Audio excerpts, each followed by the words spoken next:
Hey guys, running a little late. Hope you can hear me.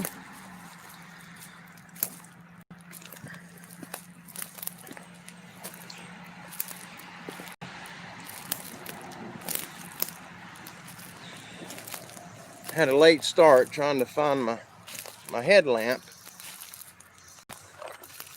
Gonna take a walk back here to the back by the lake.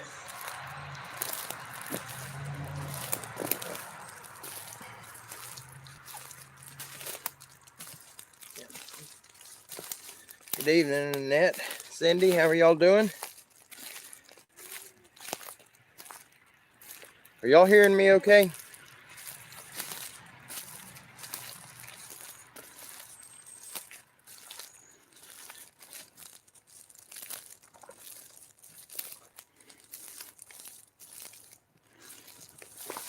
We've had rain all day right here, and I've had to remove 2 snakes out of the yard earlier, so I'm kind of cautious where I'm walking. Hey guys.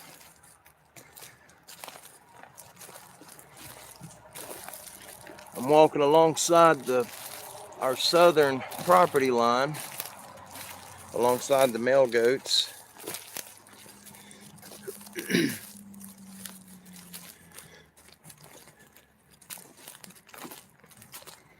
I wanted to get back away from the highway. They're working on it right at sundown, I guess because of the heat of the day or the traffic, I'm not sure. And just bear with me just a few minutes and I'll get out of this mess and be able to get in the open where it's a little easier to get around.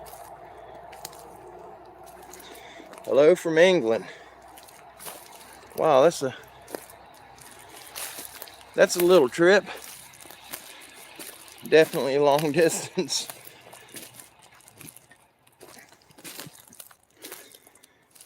I don't know if you guys can make it out very clear. I'll have to change the camera here in a little bit.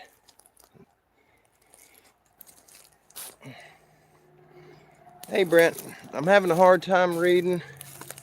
I was in a hurry to get out of the house because I was running late for my own live stream. I'll probably be late for my own funeral as well, but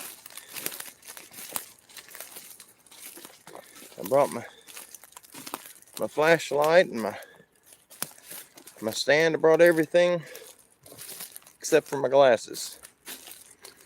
Hey Elizabeth, Judith. It's fantastic to see you guys.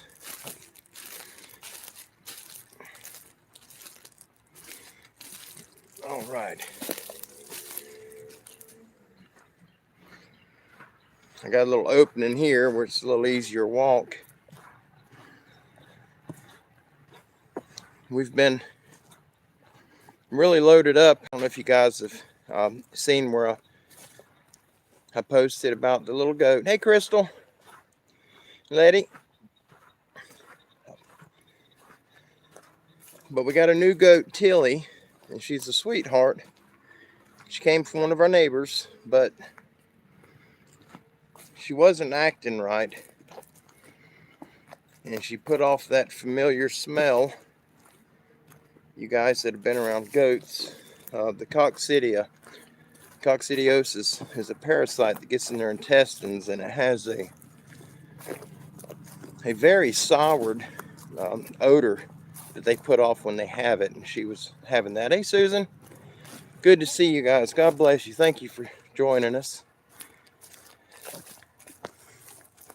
It's nothing important. I just want to touch base with everybody. You guys are our extended family, and we've been so overwhelmed. We'd have one problem arise and we'd knock it in the rear end, and then something else would come up almost immediately. And we got the last of the what we thought was the last of the goat problems taken care of a few days ago, and we're treating 3 goats for coccidiosis.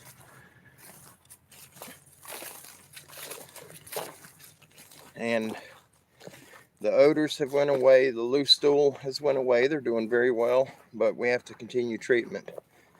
I believe we have 5 more days left. Trying to find my path here. It's going to get really dark back here when the sun goes down. I was going to do this earlier, and I seen that Danielle, she started a stream, and I didn't want to mess her up. She's a good friend and have a lot of respect for her. But I didn't want to wait so late that it'd be too dark to see. I want to show you this cabin. This is beside our house in the woods on the north side. It's been abandoned for a long time. Can you guys see that? Thank you, Brent. Thank you, thank you. But we've had some crazy sounds coming back from this cabin not too long ago. And I don't know if it's the big fellas or if it's a hobo or somebody staying out here. These woods right here creep me out. See if you guys can see what's around me.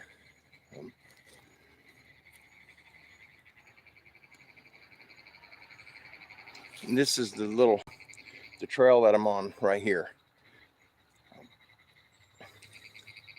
Thank you, Sandy. But that, what you see in the trees back here, that's the lake.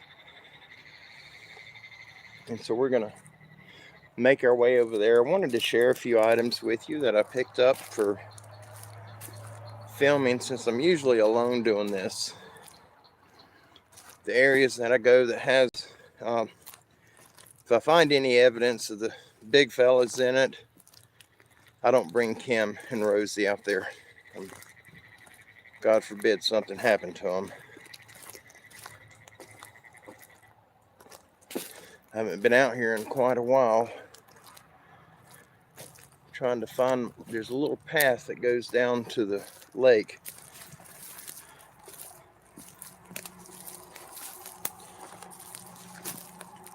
And everything's wet from the rain, so. Oh, that was a thorn bush.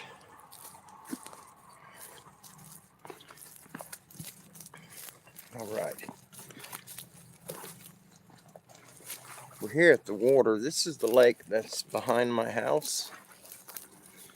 On the other side of the lake, there are homes that go around it. See if I can you guys see that? There's houses on that other side. And down here at this far end, see the little truck? There's a highway that runs through there. But all of this is woods. All of this is wooded all the way up to our house. I don't know how many acres is there. Probably, there may be 80 acres, 70 to 80 acres. I wanted to get down here by the water. I'm hoping I'm away from the mosquitoes.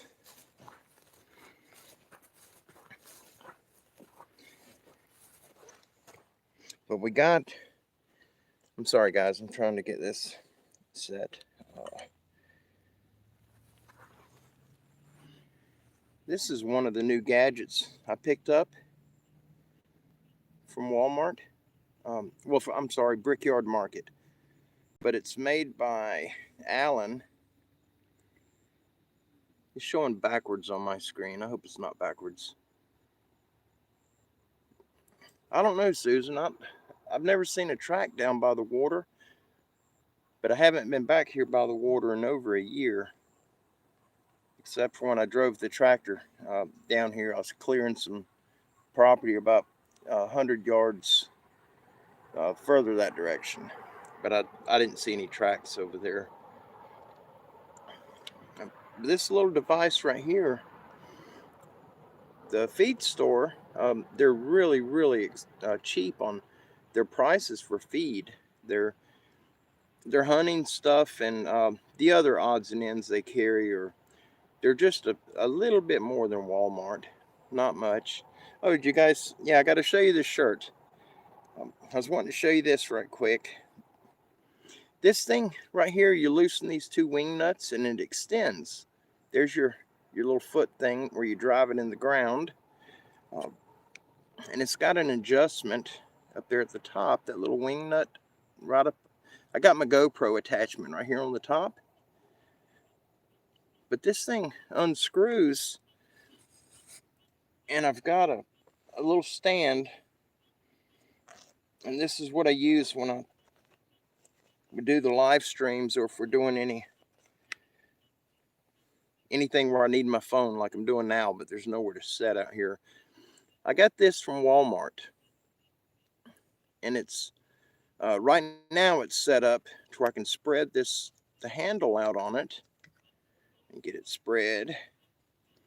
You spread it out and it sets on your countertop like this, and this part up top is where your phone goes, and it's spring loaded, so you could put I've got a really wide phone, a large phone, and it holds it even with the OtterBox case on it.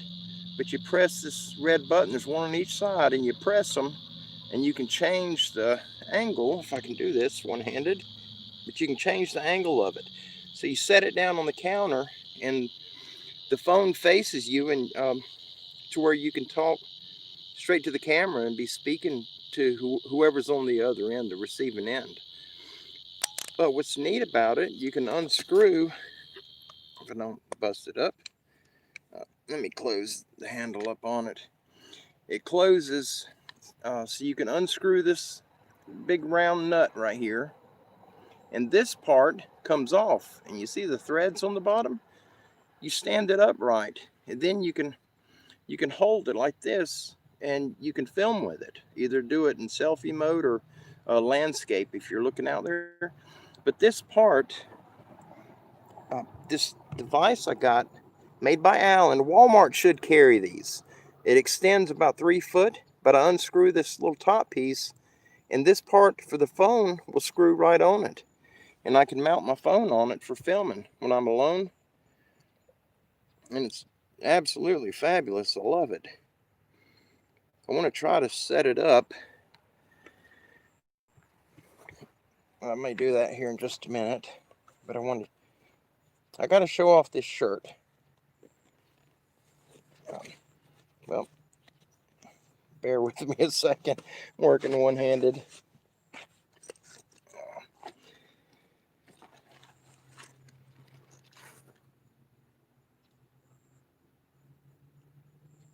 Thought I heard something break in the bushes back there. Hope not. I'm not ready for anything to come up yet. Oh, gee whiz. I'm sweating. All my stuff's getting wet. That's okay. My good friend Laura had sent this shirt to me. Can you guys see it? Is it backwards for y'all? It says Standing Goats Rescue. YouTube's Bigfooting at its best. Donnie Miller. And I absolutely love it. My good friend Laura had blessed me with that, and I wasn't expecting it. I was shocked, and she had told me she was sending me something, and there's no telling. Thank you, Susan. I absolutely love it. But one of the things while I'm here, while I got you guys up, I don't know how many are on. We got 35 with us right now. A lot of y'all help us. You contribute toward the goats. I never ask anybody to contribute anything for the Sasquatch, the Bigfoot stuff, because I don't believe that's the path the Holy Spirit has put me on. The goats, I know without a doubt that's what we're supposed to do.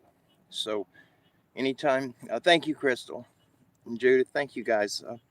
But anytime that you see me, I do post the link on the description of a lot of the videos for those that would like to contribute to help us. But the only thing I ask is that nobody contribute for the equipment, for the Bigfoot stuff. If any of you guys are looking to donate anything at all to help us out, please don't send nothing for the Bigfoot stuff.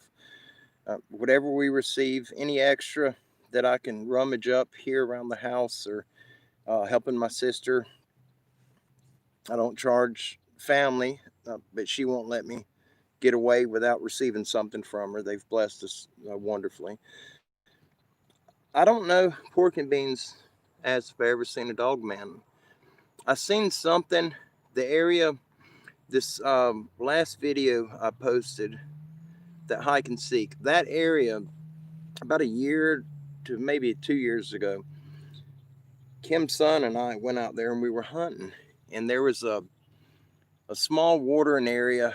From what I remember, it was probably about 30 feet wide and 120 feet long. On the far end of it, there was a really heavy thicket, probably 20 feet by 30 or 40 feet, but it was real heavy. You couldn't see into it. And we could hear something moving around in it, and it sounded like the wild pigs. They're really noisy if they don't know you're there. And that's what we were hunting for. And so we got in the water to where we could ease up to it without making any noise, and something come out of the back of that thicket.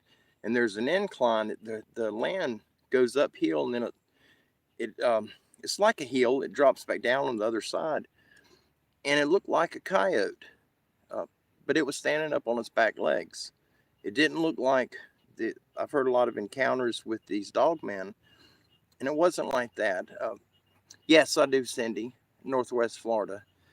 I'm about 30 miles from Panama City, Florida. I'm north of Panama City. But the creature that we seen, it may have been a coyote. It looked like a coyote. He looked abnormally thin in the gut, like he was very malnutrition.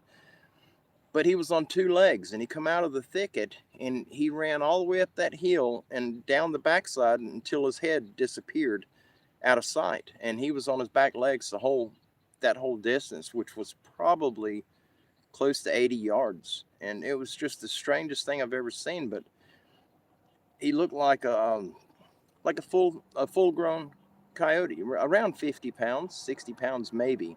But he was standing on his back legs, running up that hill, and his front legs were just out in front of him. He wasn't swinging them like a runner would. They were just hanging there, and he was on them back legs. And Kim's son, who was with me, we just kind of looked at one another like, what in the world was that? But we had it on video. You can tell what it is, but it's really blurry. We were filming our hunt, and I had my phone was mounted on top of my crossbow scope, and so when he took off, I already had it recording in case one of the pigs come out, and I just kind of swung it up there, but it wasn't. I had it zoomed in kind of close, and I zoomed it out real fast, and it was not real clear. But I wondered, while I'm here, the people that have contributed to help us with the goats, and we've been overwhelmed this year. We've never had to ask for help. This year we're almost at $8,000 that we've spent on veterinary bills. It's been really bad. This is the worst year we've ever had. And if it weren't for our YouTube family, a lot of you guys have chipped in and contributed, and it's helped us tremendously. And I can't express my gratitude to you guys. But I wanted to thank some of you guys now. If I missed one of you, please forgive me. Message me and let me know, and I will absolutely honor you here in front of everybody. We couldn't have gotten the treatment that we needed, and now, as of 2 hours ago, when we fed Hope, she's one of the goats that we had rescued from a place in Panama. We had her 4 months before she could ever walk, and so we kept her indoors. and I'd have to pick her up and carry her out, and we'd prop her up and support her while she could use the restroom. Hey, Phyllis, Tracy, how are you guys doing? But anyhow, we finally, after about 4 months, we finally got to where she could support herself and she could walk. And she's got a tremendous nerve damage, so she can't run. She's got a lot of limitations, but she's a wonderful goat, a wonderful mother. She's got 2 beautiful babies out there that are doing fantastic. They're grown up now, but she has got a broken tooth as of today. So she's got to go to the vet Monday, and not real happy about it. Our vet cost to walk in is $58, which it's just something you have to pay to maintain them, just like children. But they get you on the x-rays. We're looking at $175 for the first x-ray, and I think it's $35 every x-ray past that one. And so she's got to go in Monday, and they're going to want to do x-rays on her and probably remove that tooth because she's in so much pain she can't eat. And so we've got her on Banamine to help her with the pain. And Kim administered one of the antibiotics to her. I don't know which one. I don't do the shots because I shake so bad. And one of the pigs that I had, one of my pet pigs years ago, I broke 2 needles off in her from shaking, and I'll never stick another animal. But I wanted to thank these people that have helped. And if I missed you, please let me know so I can honor you. Melissa and Laura and Wendy and Caroline. And there's 2 Dianes. I got Diane W. and my other friend Diane, and my brother Jeff and Tommy. And of course, Tracy is, she's unbelievable, the things that she's done for Rosie and for us. And I'm so grateful to have friends like this. I mean, you guys are family. Then there's Lisa and Michael and Ryan, Clive, and my brother Keith. If there's anybody that I've missed, please let me know. It's not intentional. I try to keep track of everything, and they got us kind of in a pinch. We're not allowed to ask for donations, and so what we do is we ask people if they want to contribute. In terms of if there's something you'd like to see the goats have or to get the goats something, we do use a lot of towels and blankets. The cheapest towels or blankets that you could find, if you have any old ones that are in decent shape, we use them for the goats that we receive that are injured, to help keep the wounds covered. We go through a lot of bandaging that I don't remember what it's called, but it comes in multiple colors and it stretches and it sticks to itself. We use a lot of it. We use them if we get an animal that's got a slight fracture but they're still able to walk. We'll bandage it with that. Oh gee whiz, I can't remember the name of it. But we go through a lot of medical supplies with them. I seen your comment there, Judith. I'm having a hard time reading them. I didn't bring my glasses. That's my fault. I apologize for that. I have to have them to read anything small. And I've got my phone set up to where the reading text messages, I get about 3 words across the screen. They're so big, but I can read them without the glasses. But it doesn't do that on the chats, and so I have to have them to read. But what we got going on now, my brother Jeff is coming down from Georgia. Yeah, Wendy, I think most of us, if you're near my age, we definitely need glasses, but it's all good.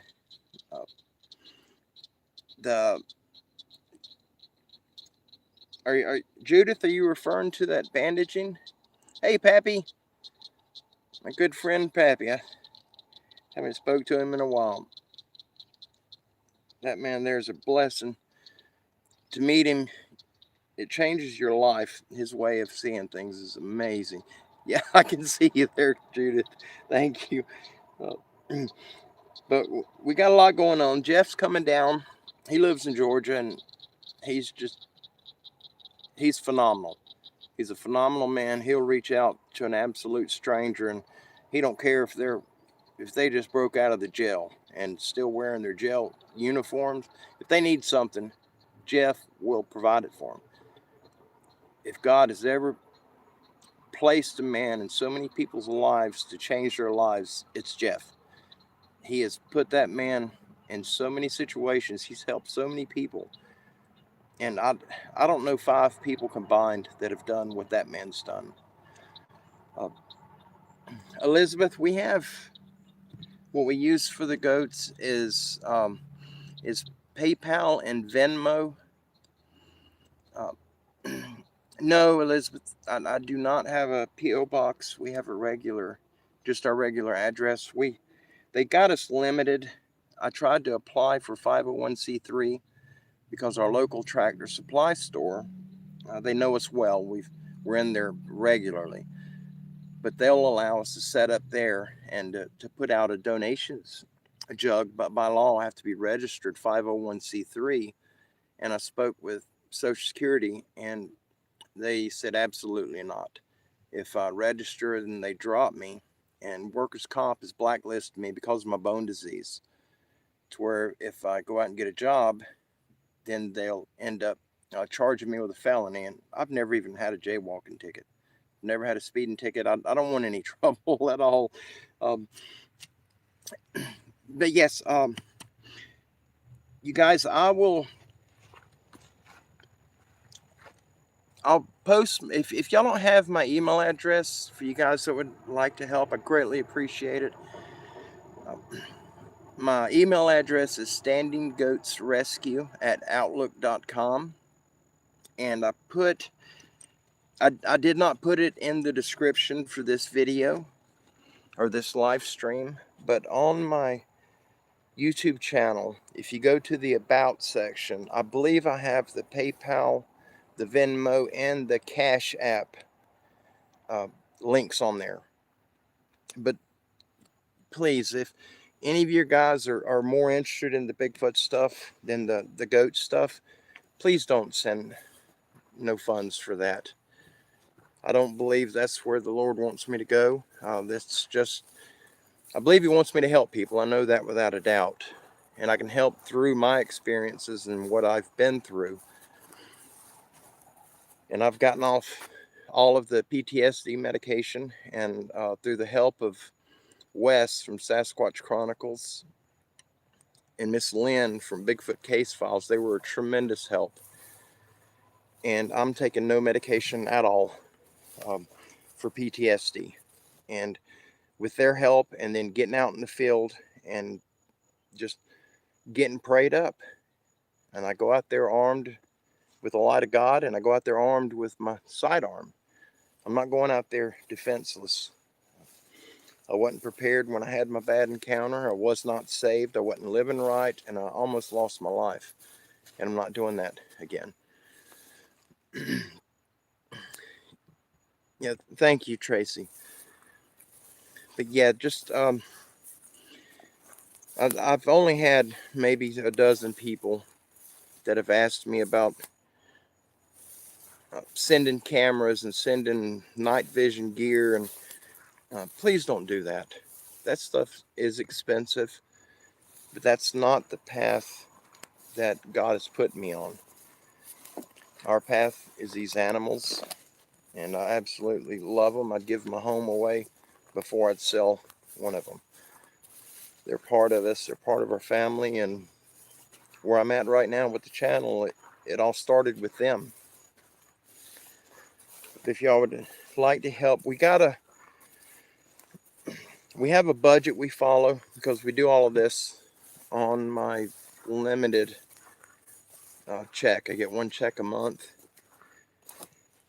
and we have a allotted amount that covers our gas and our personal effects after bills are paid, and of course the feed money for them, all that's lined up with the bills. This is considered one of our bills, so we have all that covered. But when you have 6 and 7 vet visits a month, it eats that up really quick. And with the money we've spent up at the main vet that we use, because they do surgeries.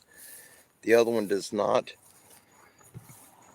But they figured out that they could pretty much charge what they want, and people love their animals enough that they will pay it. And if there was a way we could sell our home to get these animals in tip-top shape, it would have already happened. Yep, absolutely, Cindy. You're absolutely right. But we got to get Hope to the vet on Monday. And just a shot in the dark, we're guessing it's going to be right around the $300 mark. And I don't get paid until, I think, Friday. And the plans right now, come Monday morning, I'm not going to make that baby wait all week in pain and suffer with a bad tooth. A goat has a very weak self-esteem, a very weak will to survive. And you really have to stay on top of them if they're injured or they're sick, because they'll stop eating, they'll give up. And we're not going to make her wait that long. So if nothing happens between now and Monday morning, I will absolutely be headed to the pawn shop. We're going to do whatever's necessary to take care of that gal. Hope has been an absolute blessing to us. She's been a blessing to everybody that's seen her. Guys, I'm getting a little creeped out right here. There's something moving. I know it's getting hard to see. I've got a headlamp. I'm going to pull it out in a second. Oh, you can't see it all.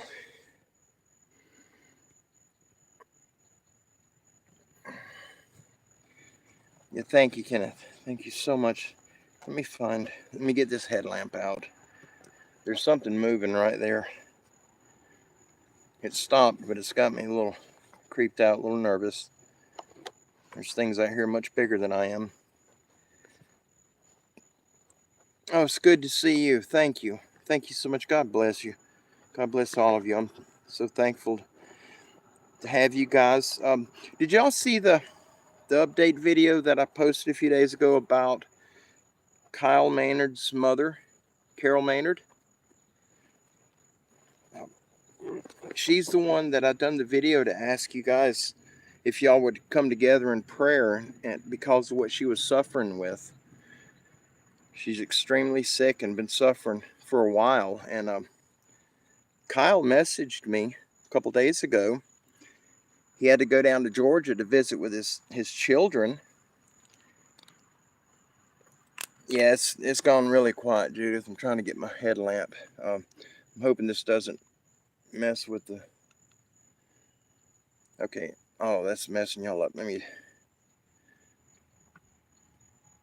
I don't know if y'all can y'all see over there with the light? There's something moving that way. I don't think it's gonna pick up well.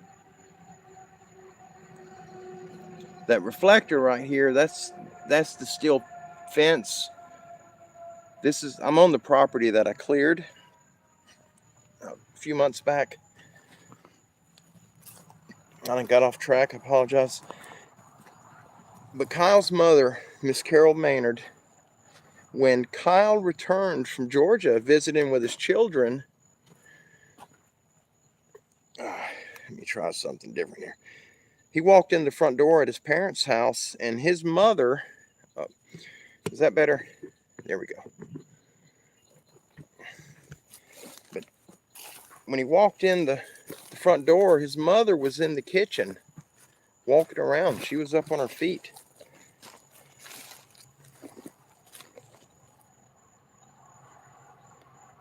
I swear there's something walking over there. I'm gonna go this direction. That's kind of scary. But Kyle's mother was up on her feet walking around the kitchen, and said his jaw like to dropped because she's been pretty much bedridden these past 3 weeks. And she was so excited. and she said that she wanted to thank everybody, all of you guys on the channel, everybody that's prayed for. And she told Kyle that the prayers worked too good.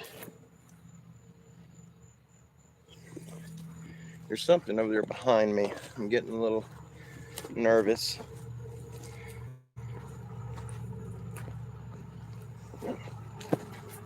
Now I've got to go through these woods. But anyhow, if you didn't catch that video, what I was getting to on it is, if you guys will continue to pray for Miss Carol Maynard, so that her feeling better and getting around and getting mobile again, that it's not temporary.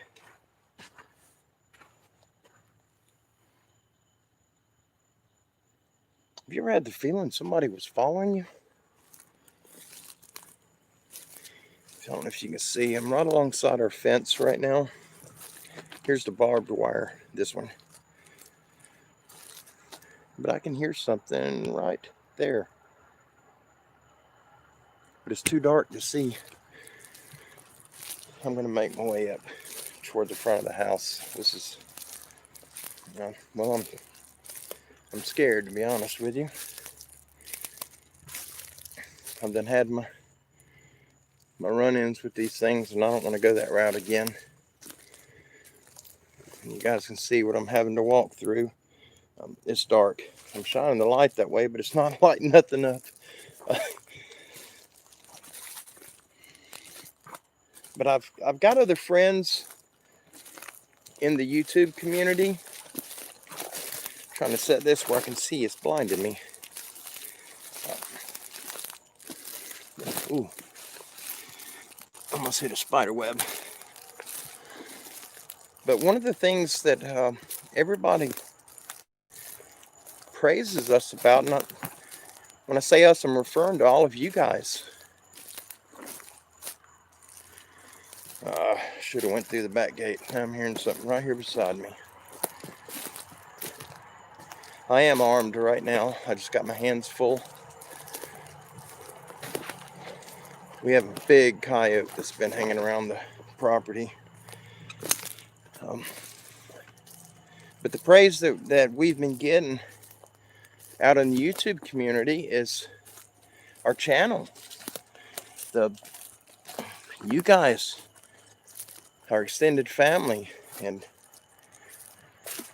we've probably got more Christian people on our channel than just about any other channel out there, especially channels that are doing anything in regards to Bigfoot. And that it really humbled me to hear that. And I know how many fantastic people we have on this channel. It's absolutely amazing. It's phenomenal. But it's what others are seeing when they're jumping over and watching our videos and reading the comments. We get a few people that cross in to the channel. They'll watch a video and leave some negative stuff for us and move on, but that happens. If you're trying to bring truth out about anything in today's society, people are going to bash you for it.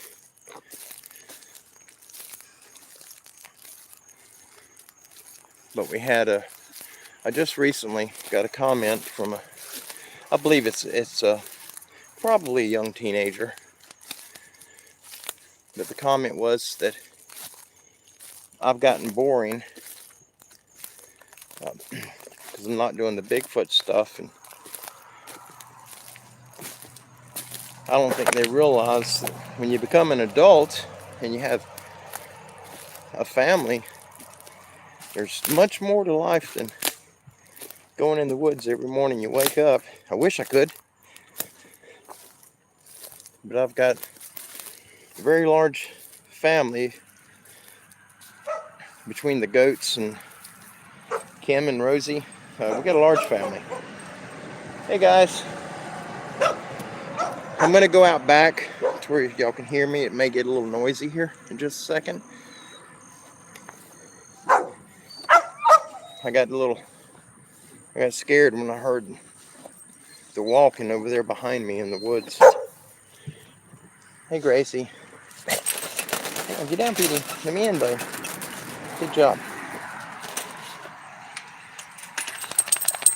Well, come on. Did Mama kick you out? Come on, guys. But future plans, I wanted to let you know. Jeff will be down. I think he's coming next week. It may be this week. I know it's soon. It's real soon. But as soon as he gets here, he's going to help me with our vehicle problem. I'm in our shed. Let me get this stuff put down. Don't you eat my bag, Gracie. I'm going to go out the back door. Give me just a second. Hey guys, what are y'all doing? Okay, hold on, girl. There's our, I don't know if you could see him. He's kind of blacked out. There's Thomas. Hey, buddy. I'm going to get Kim to turn the lights on so I can see much safer up in the yard. Hey, baby, will you turn the lights on back here, please? Okay. Thank you. All right, sorry about that. Yes, Cindy, thank you. It is so hot and muggy out here. This is Tilly. Let me see if I can get her. Come here, girl. You want to look at everybody? She's waiting for... We got her on a special diet while she gets over her coccidia. That's Tilly. And you guys know this little thing. She's the one that had the surgery right there on that shoulder here a while back. Got a little scar, but she's doing fantastic. And just so you guys know who I was telling you about earlier, about Hope having the broken tooth. It looks like it's rotted. And I've never seen that in a goat. They'll break their front teeth off. They only have teeth on the bottom. But I've never seen them break one of their wolf teeth off. This is Hope right here, this red one. This girl right here, that's Hope. Hey, baby. You can see the side of her mouth is swollen. But that's the one we got to take to the vet on Monday. She walks stiff-legged because of the nerve damage she got in her rear end. The people who had her in a big industrial place, and there was no food. They only feed them one time a day, a very small amount. We didn't know at the time. We found out a year later. But she went under the chain link fence. She pushed under it to get to the grass on the outside. And when she had eaten all that she could reach, she couldn't come back because the fence was like pressed down, angled on her, and it pinned her to the ground. And when we got her, the veterinarian said at her best guess, due to the damage, the nerve damage and tissue damage, that she had been stuck under that fence between 5 and 7 days. And she wouldn't have survived another day. It was a miracle that she had made it as long as she did. It's hot. It's real hot. But that's the one that we're concerned with right now. Oh, thank you, Kenneth.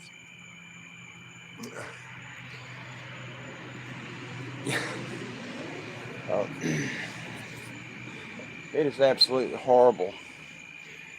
You guys remember the problem we were having on the side over here with they were taking the lenses off our lights, and the one lens is stuck down in the oak stump.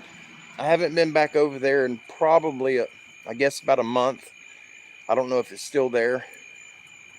I'm gonna wait until Jeff gets down here. I don't like going over there on that side by myself. That's where all the activity was. But Mark had sent me some cameras, game cameras, with the infrared light on them, and I put 2 out on this side and 2 out on the north or the south side, and the activity on this side stopped, but they started going in the back where we have our male goats, the intact males.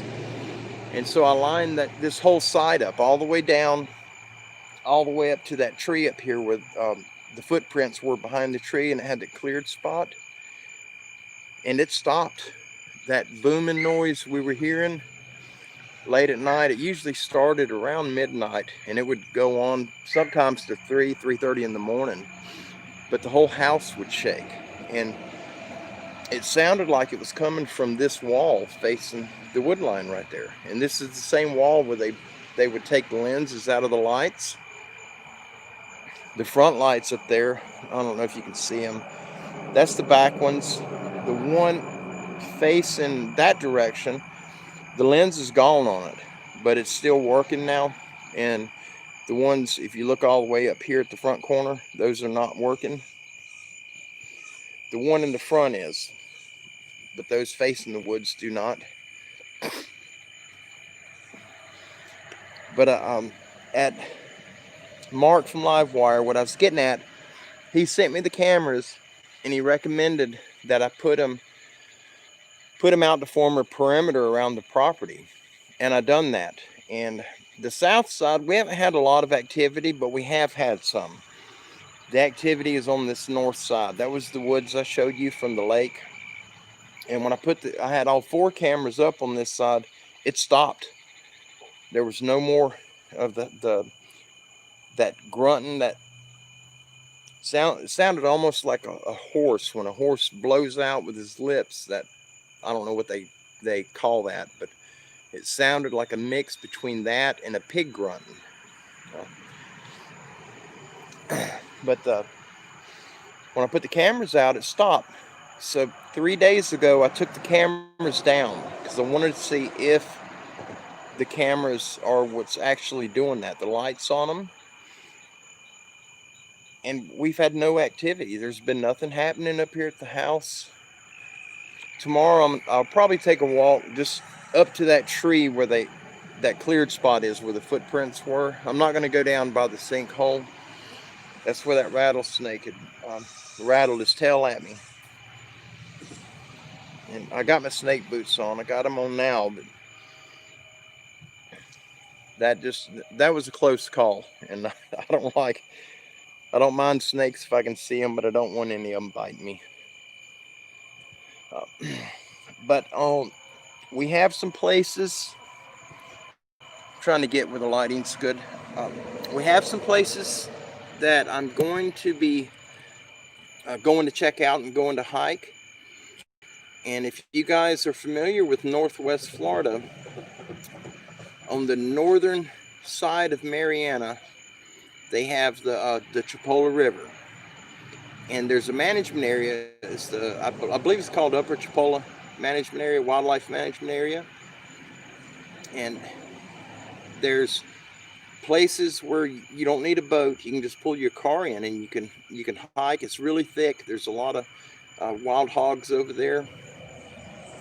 I'm not going alone. I'm not bringing Kim and Rosie over there because Mariana is where I had my encounter, my bad one. And a guy he's in South Florida or Central Florida now, Mr. D, he is coming up, I think next month, October. He lives in Central Florida, but his family lives very close to Mariana, and his entire family has had encounters over there. And when I talked to Mr. D, he was telling me about the creatures that he saw. And when he told me the name of the highway and where he saw them at, there's a structure on that highway that everybody knows. Everybody knows where it's at. It's been there for a long time. It's a man-made structure. And he told me that happened. Hey, Miss Rita, we're doing good. Thank you. Thank you so much. I'm glad to see you. But the creatures he's seen were by that structure. I don't want to name off what it is. There is a couple of houses near it, and I don't want people over there bothering the good people that live there. But the field where that structure is located is the exact field I had my bad encounter in. And when this man had told me where he had his encounters, and he told me the name of the highway, it almost scared me. And I thought, I just, certainly he's not having the encounter in the same area, but it was the exact same location I had my bad encounter. And he's had multiple. He didn't have an encounter on foot. He was driving by, and it walked out pretty close to the road. But he got a very good visual on it. He was actually going to stop, and then he decided the last minute to go. Yeah, Judith, Mariana. Yeah, that rooster is he's a banny. He weighs probably a pound, but he sounds off 24/7 unless we got a good, clear, sunshiny day, and he won't make a peep. But as long as it's overcast or raining or dark, he's crowing away. But the area that I'm wanting to check is north of Mariana. There's a little community called Malone. I hear you, buddy. Malone has a few spots, and it never crossed my mind until I chatted with a guy just yesterday. I'm checking on the other goats. Just bear with me just for a second. Hey guys, you all right? Splinter. Sweet. Hey buddy. Okay. I was just checking. There's Malachi, if you guys can see him. Hey buddy. These are our intact males, and it's not a good idea to go out there because anything that moves is female to them. But I done got off track. The fella I was speaking to, he commented about this last video that Kim and I went, and the area that we walked, the hike and seek video. I haven't seen a lot out there as far as the big guys. I've seen some stuff, but it's the activities. You go out there 15 times, one time you'll hear that weird howling, screaming sound, but usually it's way off in the distance. And you hear a lot of the banging on the trees, but normally it's quiet. That's the main reason me and Kim went over there. It's peaceful. But the guy that I was speaking to about that spot, he had asked me if I brought a chainsaw, and I told him no. We got one, but no, I didn't bring it. And he reminded me, he said, the big guys will come in and they'll lay trees. Judith, Malone is where I'm kind of getting at. I didn't know. I did have not an encounter, but I think it would have been an encounter. The man that was commenting about Kim and I going to that place, filming that video, hike and seek, I didn't have a chainsaw. And he said that the big fellas are coming there and they'll put trees across the road so you can't leave. And you need a chainsaw to cut your way out. And it reminded me, I went up in Malone, it's been several years back, and I was looking for an area to hunt, and I pulled off the road. It's a farming community. Guys, I apologize about the highway noise. We're right on the road. But this little road, I pulled the car off. I was in my car, the little Honda, and I went maybe 300 yards off the road, and there's nowhere to park. And so I stopped. I just stopped in the road. It was not hunting season yet. There was no tire tracks. There was no traffic where people were coming in there. And so I just parked and I got out and I walked. And I probably went maybe a quarter of a mile maximum distance. I didn't get far from the car at all, just in case if one of them four-wheel drive trucks or some of them locals came in there, I could get back to the car and get out of their way before they vandalized my car. And it was dead quiet. There wasn't any problems. I didn't see anything out of the ordinary. When I got back to the car, there were two trees about 20 feet behind my car laid across the road.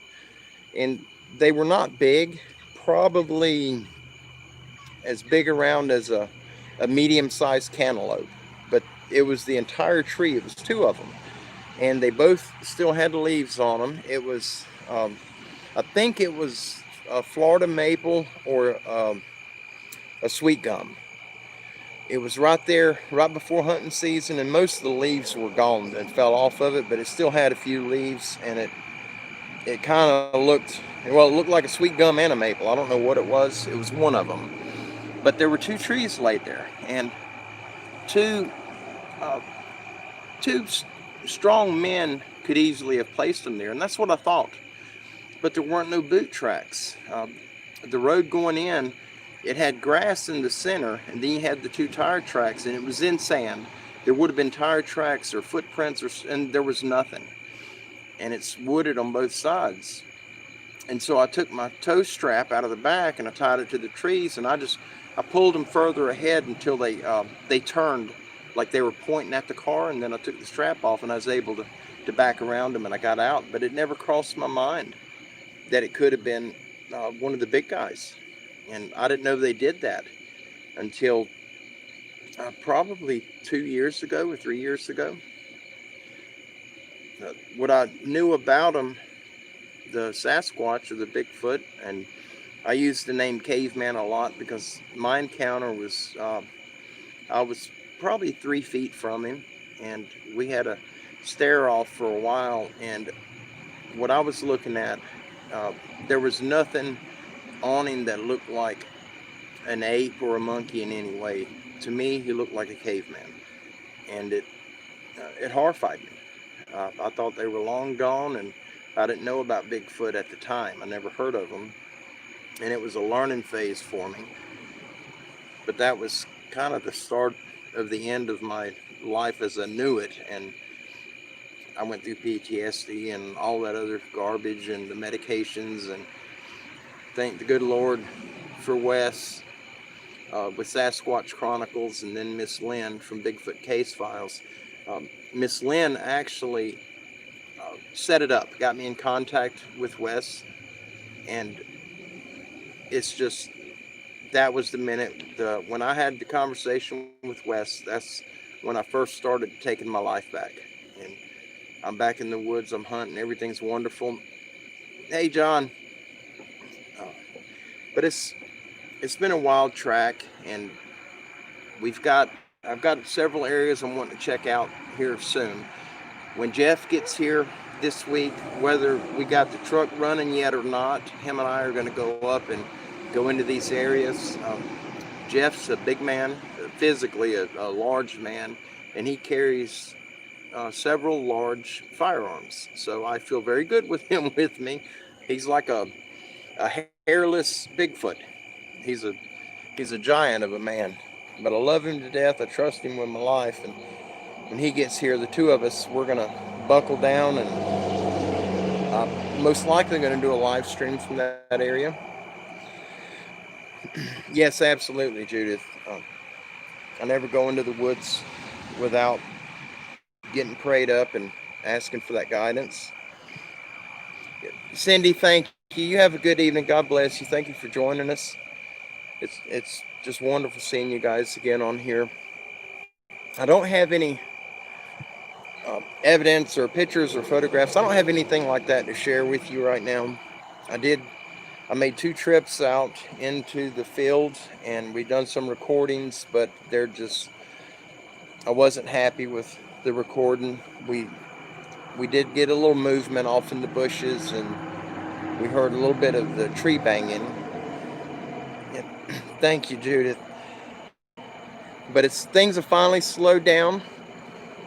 Yeah, we absolutely need flamethrowers. Yes.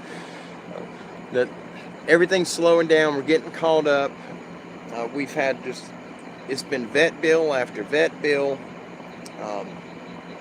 vehicle problems. The truck went down and the car was doing fantastic, and then something's going on with the transmission on it. The brake lights stopped working altogether. I had to unplug them because they stay on. Even if the car's turned off, they stay on.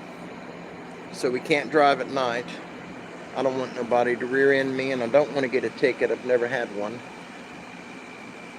And so I'm just about caught up. I got a little bit of free time. So possibly tomorrow, depending on the weather, after church, I may go up and try to see if I can get a good enough signal up there to do a little live stream. We've had a lot of rain. There's a lot of flooding up there. Yeah, Tracy, that was the estimate. $750 was the estimate for parts to get the truck needs something with the ABS, but I have to replace the whole assembly where the tire goes. I'm not a mechanic. I don't know what that stuff is, but that whole thing on both sides has to be replaced. I got to take it to the Chevrolet place where they can plug a computer to it and do a software something with the computer in the truck. And we've replaced the alternator and the battery and the coils and the charcoal solenoid. I can't put no more money into the truck. It's probably worth $2,500 maybe, and we've invested that into it already, and it's just not going nowhere. It's broke. I'm trying to keep up with you guys, but it's all good. The Lord's put us where we need to be, and Kim and I discussed it because it is frustrating to have to be stranded, and then you have medical emergencies with the goats come up, and normally we'll have on average 1 or 2 a month, and that's the way it's been since we started. And some months you may have 5 emergencies with them, but normally it's minor. You'll have one that the previous owner abused them and broke the horns off of them. We get them where they've been beaten with a hard object, with broken skulls, ruptured eyes, or ruptured eye, not eyes, one eye. 2 goats, each of them had one eye busted from being hit in the face with a board or a ball bat or something. But we've had, on average, we're prepared for $300 a month in medical, and we can cover that, and we're still okay with feed. We're okay with hay. The hay has went up. We're paying $40 a roll now, where we was paying $35, which is no big deal. But we don't have a way to haul it. And we found hay about 3.5 miles south of our home, and I actually drove my tractor down the side of the highway and picked the roll up. And as soon as all the rain stops, hopefully tomorrow or Monday, we've got to go get another roll because we are absolutely out. And it's not good to feed them grain. We do feed them grain, but you're not supposed to do it full time.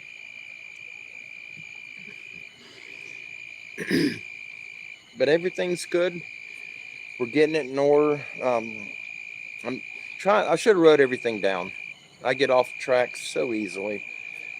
I don't know if you guys know of my past, what all I went through. When I got hurt, when I broke my neck, I ended up getting a brain injury. Before that time, I was a chief engineer, very OCD. Things have to be in a certain way, but I could read the book on something, and I could probably rebuild a jet turbine if I had the book to look at. After the injury, it knocked me back. I had to learn a lot of things over again. It affected, the main thing was me staying focused on something. To carry on a conversation with somebody, they could say one word, and if I misunderstand what they say, it'll put me on a different track. and my doctor diagnosed me with ADD, ADHD, all this other garbage, and he wanted to give me drugs for it. And if God wanted me to take that mess, then he would have designed me to have a natural connection with it, and it's just not for me. I function fine. My wife understands me and loves me. My daughter understands me and loves me. My children are there with me. I have the greatest friends anybody could ever have, and that's you guys. I've never had friends as good as what I have from the channel, and we tell everyone that Standing Goats Rescue, our channel, is our extended family.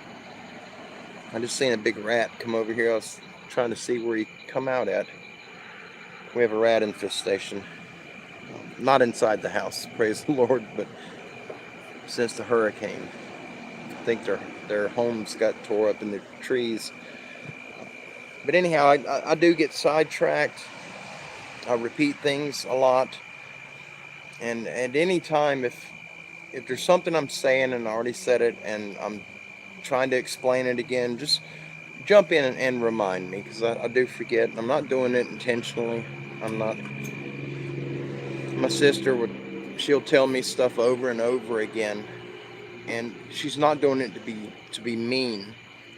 But sometimes she'll say something and she'll turn around and say the same thing again, and it'll bother me, and I'll tell her, I'm not ignorant. I heard what you said, but in reality, in 30 minutes, I'll forget. Thank you, Judith. Thank you greatly. But I'm sure y'all have probably noticed it from the past videos. Thank you, lady.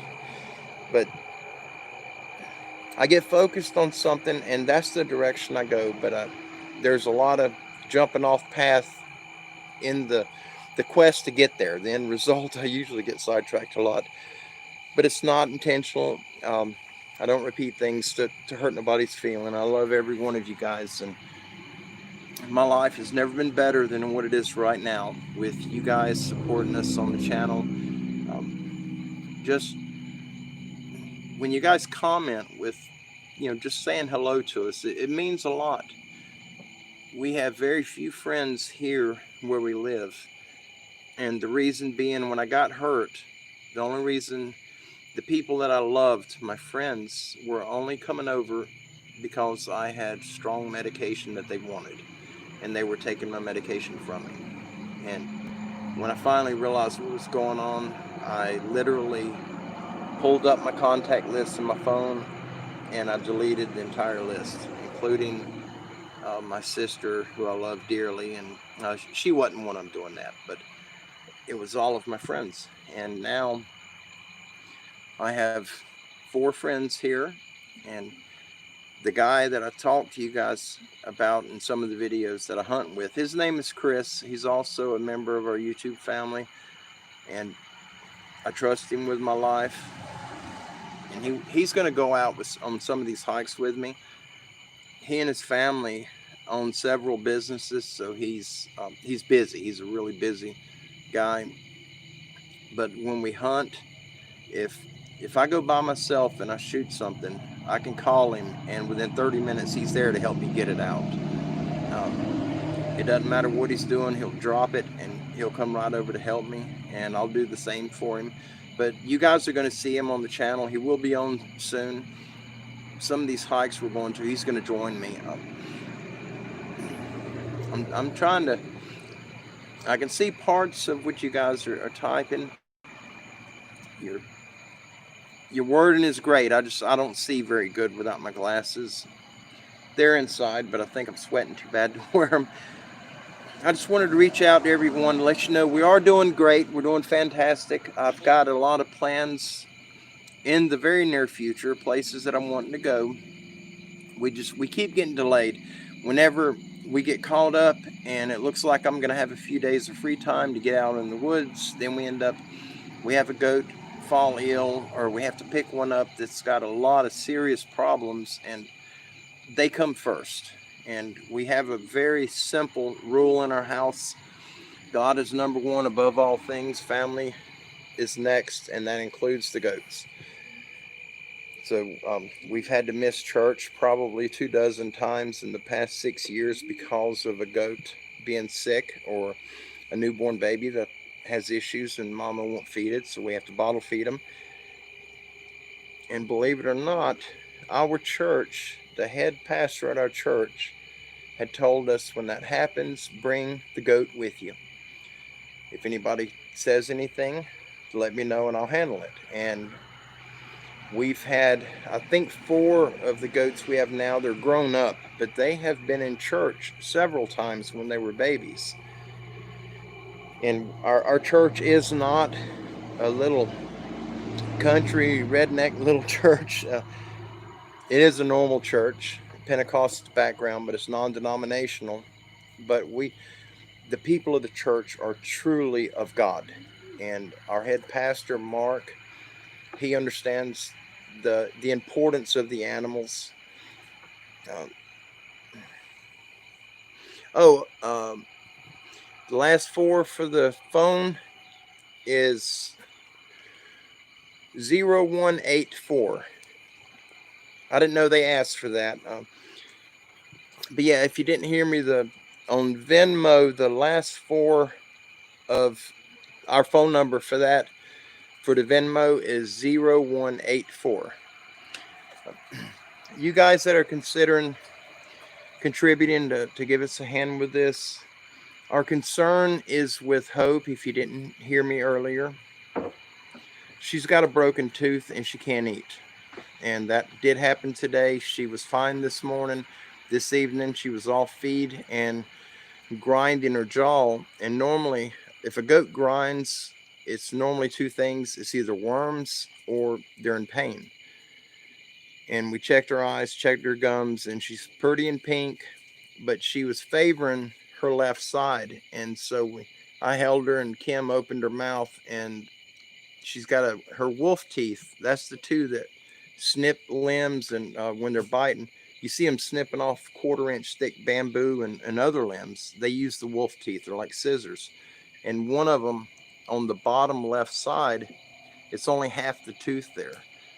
And it looks like it was probably had a cavity in it, and she bit something today. The acorns are dropping pretty heavy, and she may have bit one just right, and it broke half of that tooth off because it is black. And so she's it's kind of mandatory. She's going to the vet Monday morning. We've had to write a check to them before and have them hold it, but they'll only hold it for 3 days, and I don't get my check until I think Friday. But if we don't have it to get her treated, we're just gonna make us a trip to the pawn shop. And the life of these animals is more important than any physical item we own. Ain't that right, buddy? This is Louie. I don't know if you guys remember him. He's our lover. You doing all right, bud? You okay? Oh, I sure will. Thank you so much. Thank you, guys. God bless each and every one of you. You have no idea of the any of you. Just a heads up. We have a few people that help us, and a couple of them is monthly. I mean, they chip in every month, and we're so thankful for it. We didn't ask for it, but yes, Tracy, it's like Tracy just posted. Even $5 will help, and she's absolutely right. The feed store that we deal with, we get 50-pound sacks of feed, and it's a Christian-owned store. We've been with them from the first week they opened. We do a lot of personal advertising for them. We don't ask anything in return, but they've been so good to us. If we need feed and we don't have the money, they'll give us anything that we need, and we can pay them later. But we've never taken advantage of that. The Lord's always provided a way. But at that feed store, we get 50 pounds of feed for just under $8. And I think until this coming Tuesday, the feed that we're using is on sale for $6.85 for 50 pounds.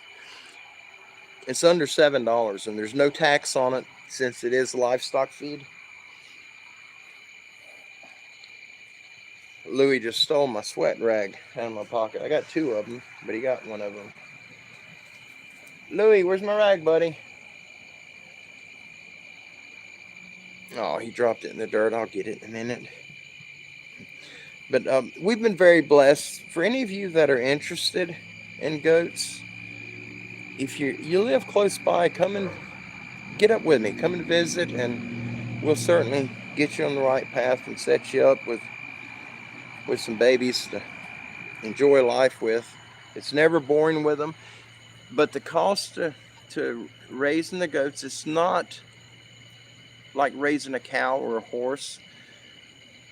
They have to have hay. They've got to have forage, and 2 goats, you can buy a standard square bale of hay for we pay $5.75 at the feed store, but we buy the big rolls, the 1,300-pound rolls, because we get that for $40, and it lasts a while. We go through 3 a month, but the hay offsets the feed, and since they're ruminant animals, they have a rumen stomach system. They'll swallow the hay, they'll regurgitate it later, and then they'll finish chewing it, and then it goes down to the stomach that's tied in with their intestines, and they'll absorb the nutrients. Guys, my nose is driving me crazy.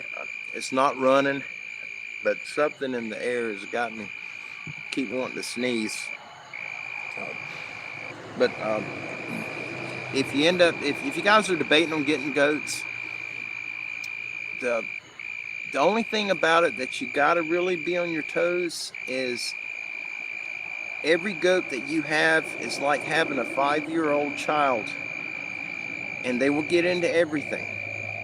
If there's a way, if you got something up that's within 5 feet of the roof of your house, they will be on your roof, and they get into stuff. Benji and Louie, they pick my pockets continuously every time I come out, and my wallet is just about destroyed from Benji. He'll pull it out of my pocket, and then I got to try to catch him. He's not very fast, but I'm not fast at all, and so he smokes me.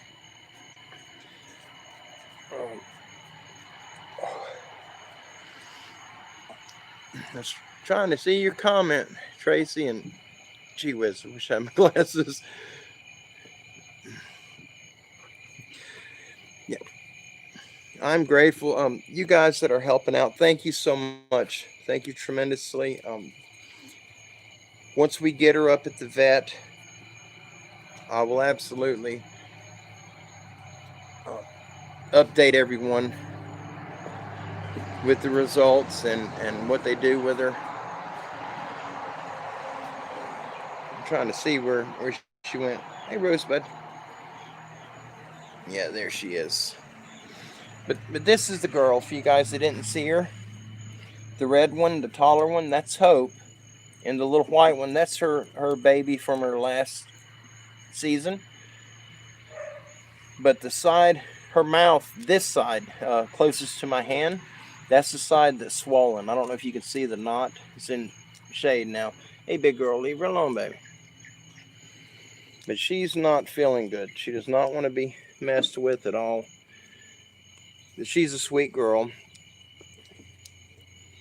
but she can't eat because of the pain. And even with the Banamine in her, there's only so much you can do when it comes to something like this. And we had a referral from one of the people we ran into who has a livestock farm with cows.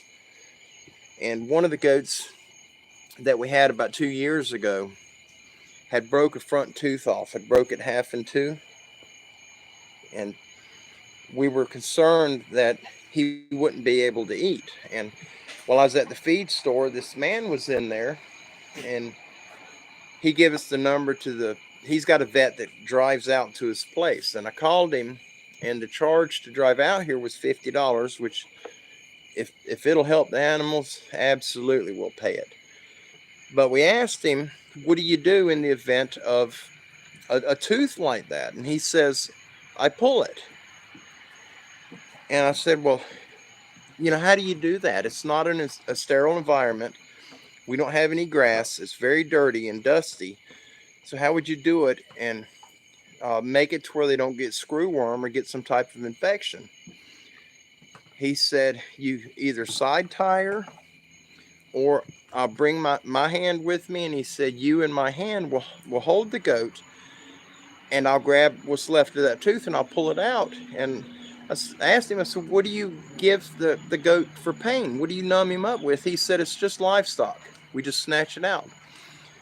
And he said the same thing. He said, if you want any of them castrated, I do it for $30 a goat, and with no anesthesia, no antibiotics.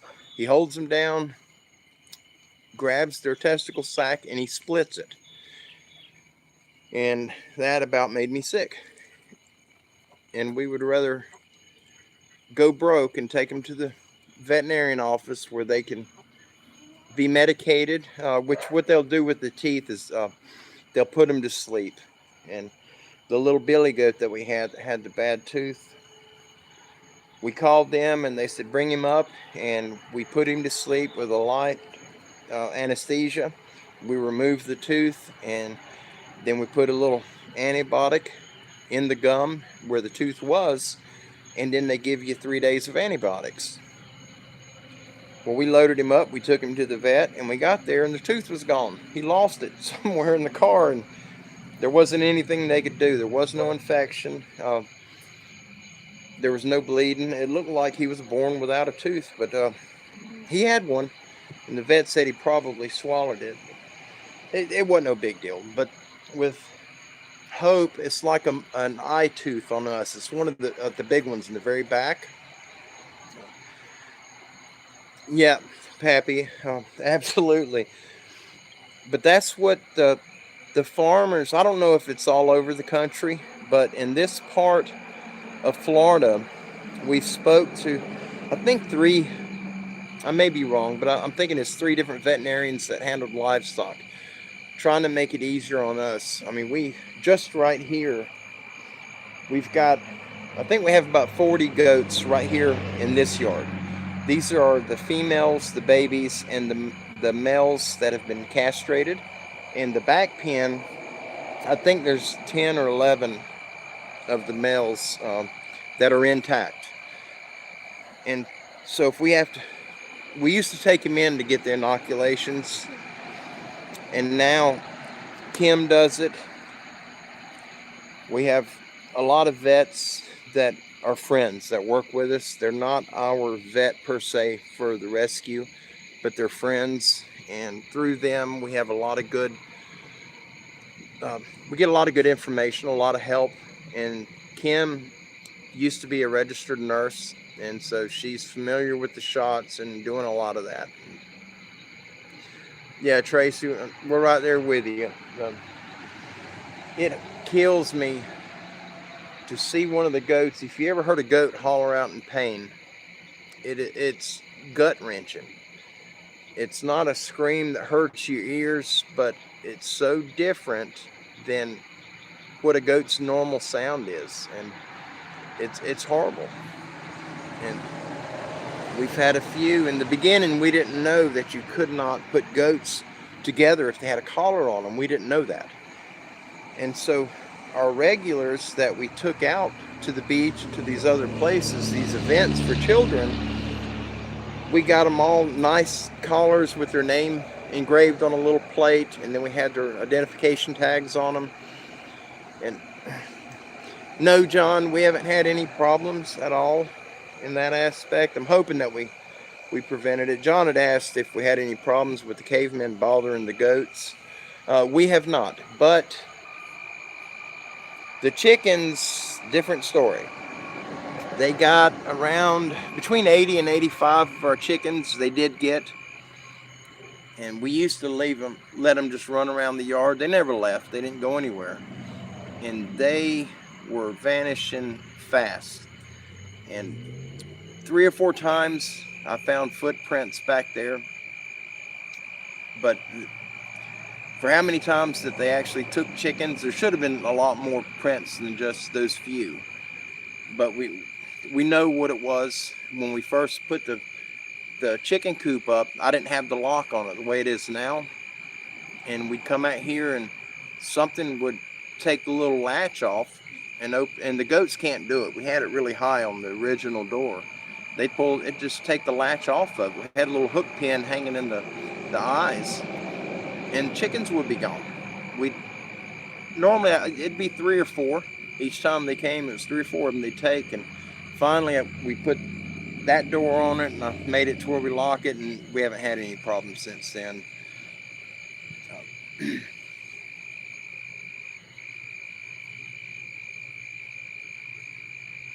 Thought I heard one of them moaning,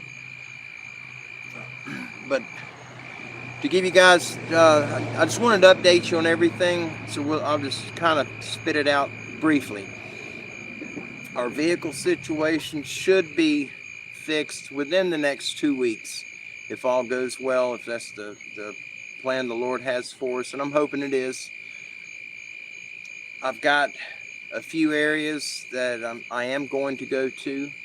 I'm not going to go alone. The areas that are over there on the north side of Marianna, I'll never go up there alone. That's too close to where I had my bad encounter. Sometime in October, Mr. D's coming up, and he's going to call me, and I'm going to go over right on the outskirts of Marianna where he lives, or his family lives, and I'm going to interview the family. He thinks some of them will come on the show where we can do a live interview with them. If not, it's no big deal. I'll try to get their stories from them to where I can share it with everyone. And see, we got something else going on. Oh shoot, I can't remember everything. But we have plans. We have places we're going to go to. I got some new little gadgets to help with filming out there. I've got that little bracket I can mount my phone on and the GoPro, and I've learned how to use the GoPro through the phone, through the app. And I've got a friend he's got one of them things that go on your head and you mount the GoPro on it. But I'm going to try to get the one that hooks on the backpack, because I do wear a backpack. I've had a lot of people advise me to mount the GoPro up on my shoulder where it faces backwards, like Scott runs his on Scott Carpenter's channel. And I looked into that, doing what he's doing. But that little gimbal that he has, they're not cheap, and I don't know how exactly that he put it together. Hey Robert, good to see you, buddy. But he's got Scott has a gimbal on his to where when he moves, if he leans over, the camera will rotate. It'll always stay level. And I've got one that was given to me, but it's a handheld one, and I cannot figure it out. It does all kind of goofy stuff. It's just got too many buttons on it.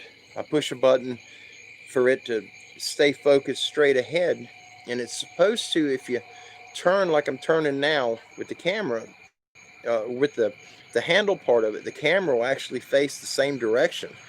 So if you move the stick, the camera, if it's facing ahead and you move the stick, the camera doesn't move. It stays in the same position. If you lift up on it or tilt it down, the camera will rotate to stay in the same spot. And Scott Carpenter, he figured out how to, I guess he took one apart and he mounted it on that shoulder strap. Tracy, did your son have the one that goes on the shoulder that has a gimbal? That's the one. If I could find one that I don't have to build myself, I don't think I could do that. But I found the brackets that when you wear a backpack, they clip on the shoulder.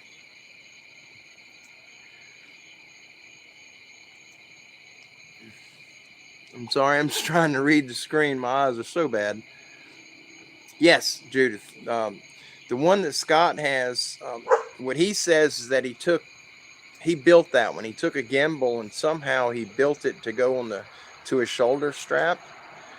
And if I could figure out how to do that, I've got a gimbal in there, but it's got a really large handle where the battery is, and all the controls are on that handle. And I think I'd have to literally take it apart to make it work.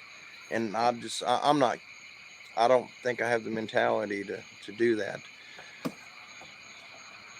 But I'm definitely gonna get the one that connects to the backpack.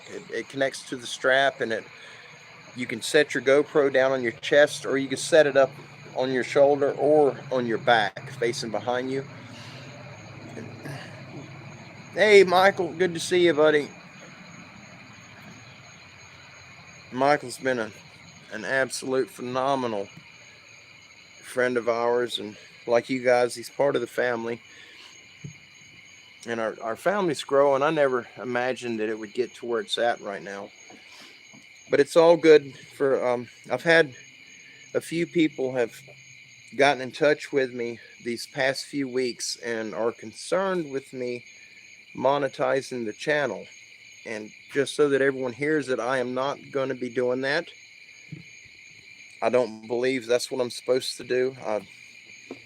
I've prayed about it. I did not get an answer on it, so I'm not going to do it unless the Lord tells me to. And I honestly, I have no desire to do that. I don't want commercials in my videos, and I just don't want the hassle of dealing with that. It doesn't feel right.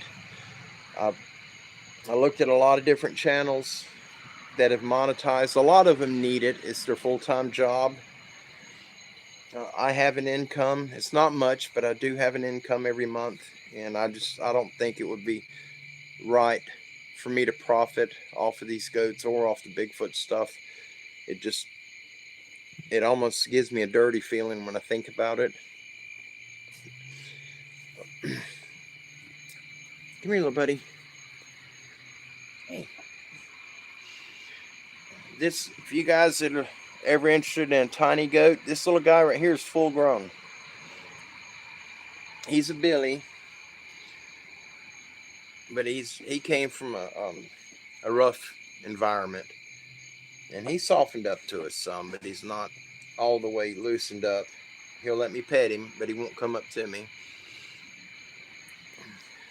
Oh, thank you, Tracy. But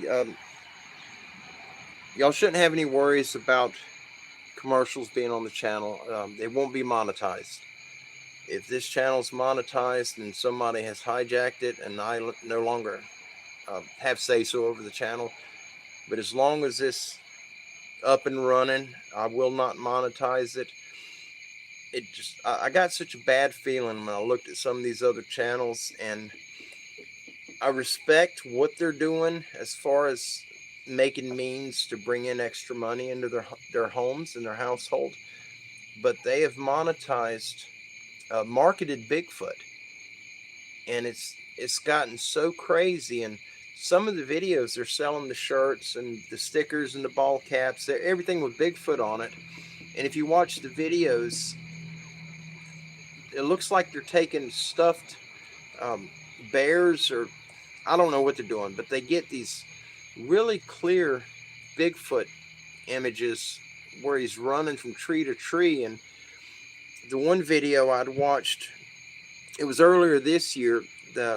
There's another channel, I think it's Thinker Thunker or Thunker Thinker. He finds people's videos and then he brings it up and he tries to debunk it, if it's truth or if it's false.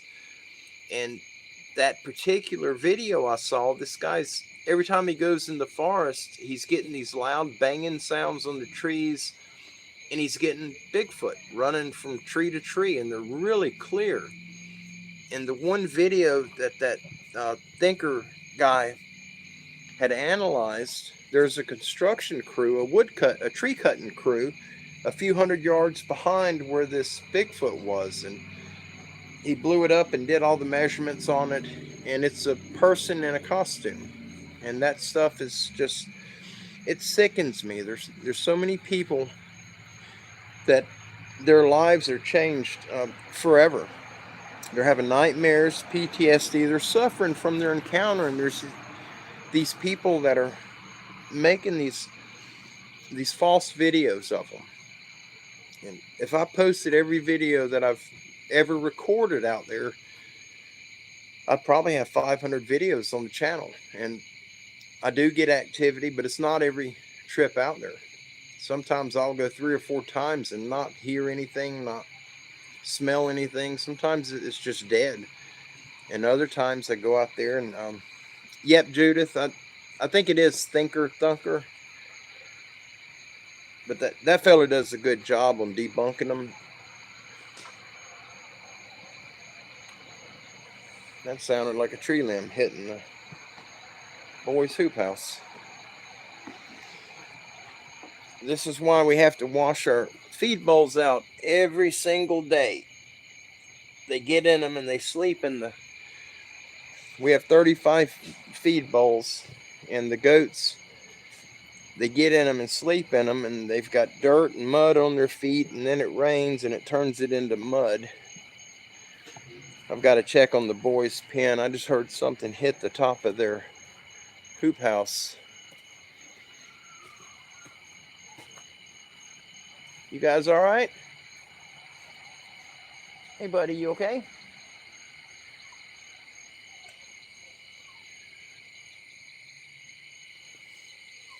May have been one of the goats hitting it. It sounded like a tree limb hitting the top of it. What are you doing, Benji? You want to say hello to everyone? There's Benji for you guys. If you haven't, y'all know who he is. He's a sweet boy. If you ever get down in Florida and you see somebody walking a red-headed goat out there on that beach, that'll be this guy. This is Benji.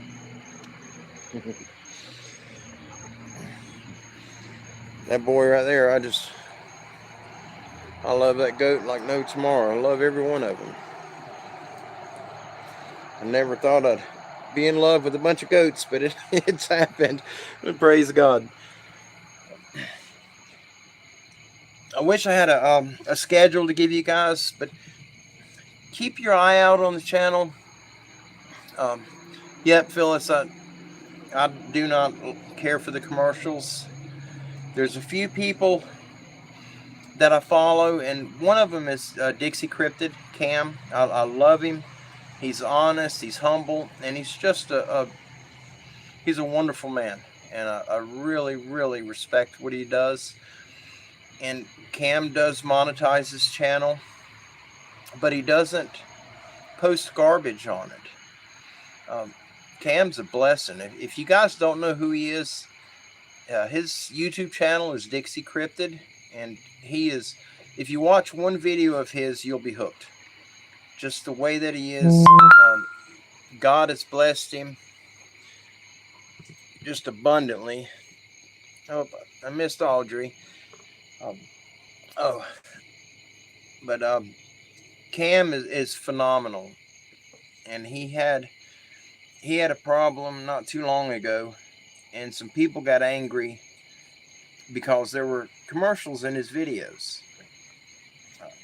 He's a family man. He has bills, and his channel helps subsidize a lot of what he has outgoing, and people don't look at that. They see videos with a commercial in them and they blow up. And what gets me is when the stuff that they're posting is false. They're rude people, and they're posting a lot of made up, staged videos and things that just are unheard of. But they're capturing so clearly. What are you doing? I got the babies behind me. They go inside at night so that they can get their treats.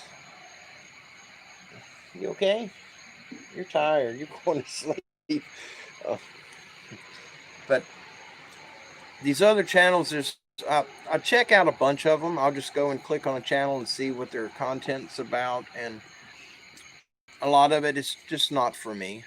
But the channels with the content that I like, when you go on them and they have these, it looks like they're taking a mask, a Bigfoot mask, and they're putting them in the bushes, and you see this really clear head in the bushes, but the head should go on a creature 9 or 10 foot tall, but yet it's behind a bush that's 24 inches tall, and just a lot of goofy stuff.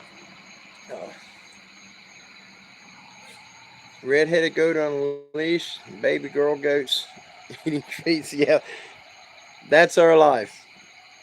These goats, all of the holidays, if we celebrate, the goats celebrate. We do get them treats for Christmas and Thanksgiving and Easter. They're part of our family. We treat them like children. I've got to redo their playground.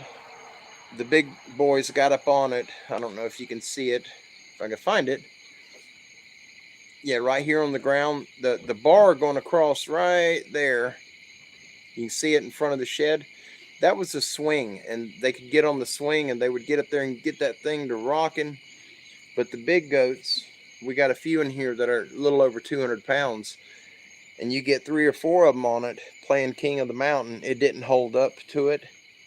I know what I got to do to strengthen it up, but I'll show you.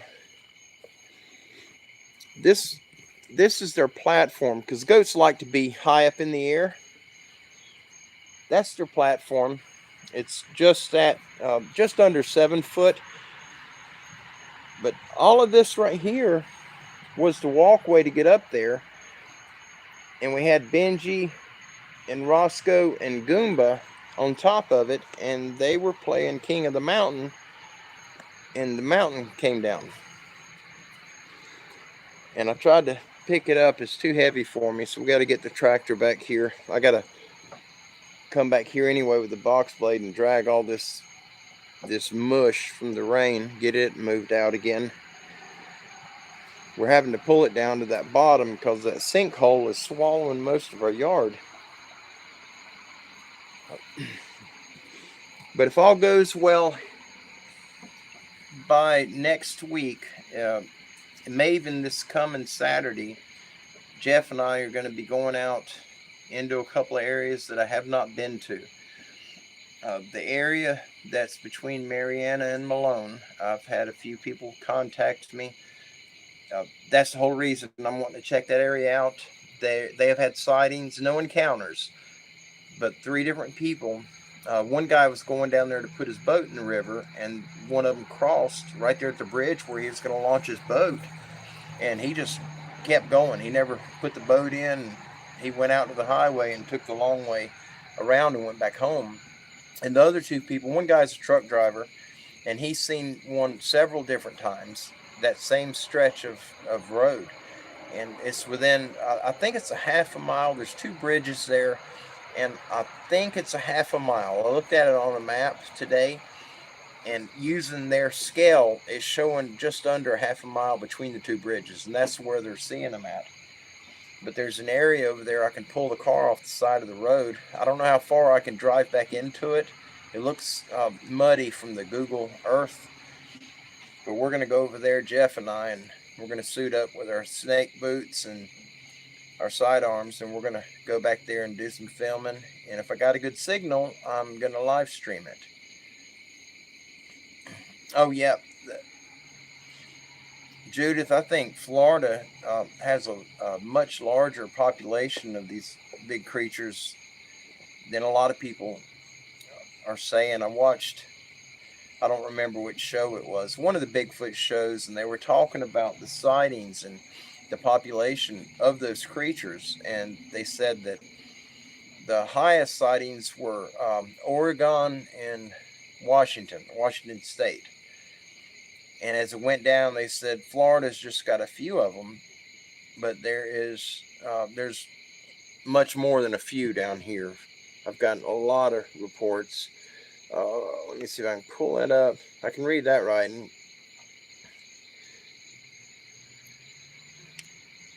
Oh, Butch said there's a place in Tennessee called Pigeon Forge, or in Pigeon Forge called Goats on the Roof. Well, And they have them on the roof of the building. That's funny. We're doing wonderful, Butch. We're doing really well. These past 2 months have been, they've been awkward. We haven't had this many things come against us. It started with the vehicle, with the truck, and then the car problem. And it's just been one after the other. And we've had, starting from April was when the heavy vet bills started, and between April and 3 days ago, we're almost at $8,000 in vet bills. The largest single bill that we got was $2,900 and some change, and then there was a $350 something dollar. It was two bills together. I paid the $354 or $358, whatever that was. I paid that on the credit card, but I had to take out a line of credit with a company called Care Credit through Synchrony Bank. And so I'm making payments on the big bill. And I'm paying $100 a month. And if I pay it off within 12 months, then I don't pay any interest. But that's just not possible. I'll pay the interest. The animals are alive. We have not lost one of them due to the bills that we're paying on right now. We got a few of them we're still paying on. Hey, Tilly. Come here, Rebecca.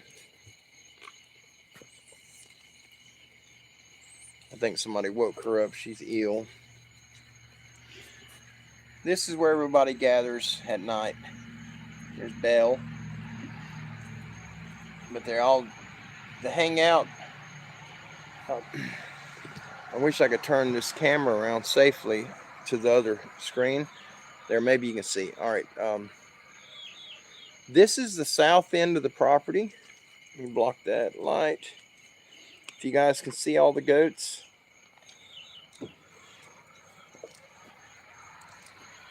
This is the south end. We don't have much activity from the big guys down here. I'm gonna walk down here.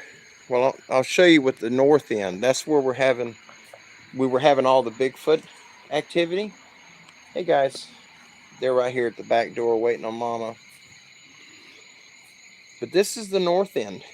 I mean, there's not a goat out here anywhere. And you see how bright, I mean, it's lit up right here. I replaced that bulb. I don't have any more to do the front, but there's no goats. There's not one goat down here at this end. I'm gonna walk over by the fence. I haven't done this in a little while. I don't know if there's gonna be anything here, but you guys just listen. If there's something here, you will absolutely hear it when it'll walk off really fast, but it makes a really loud noise.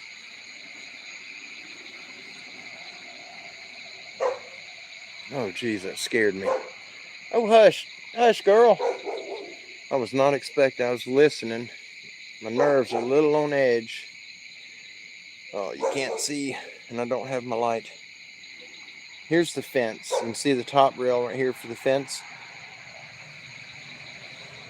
Right up here, where is it? This tree right here. That's the one where they got that sitting spot behind it. I don't think there's anything down there right now, but I get a really bad feeling. It's just my mind freaking me out because I know what has been in there, and I'm always expecting it to still be there. But you see the goats, they won't come down here.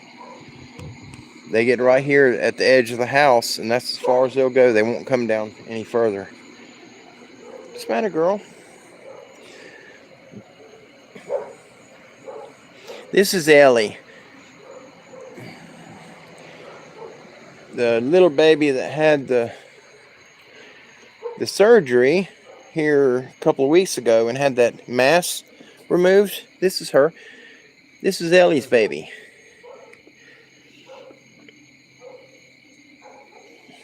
she's a mess. She's been to church several times.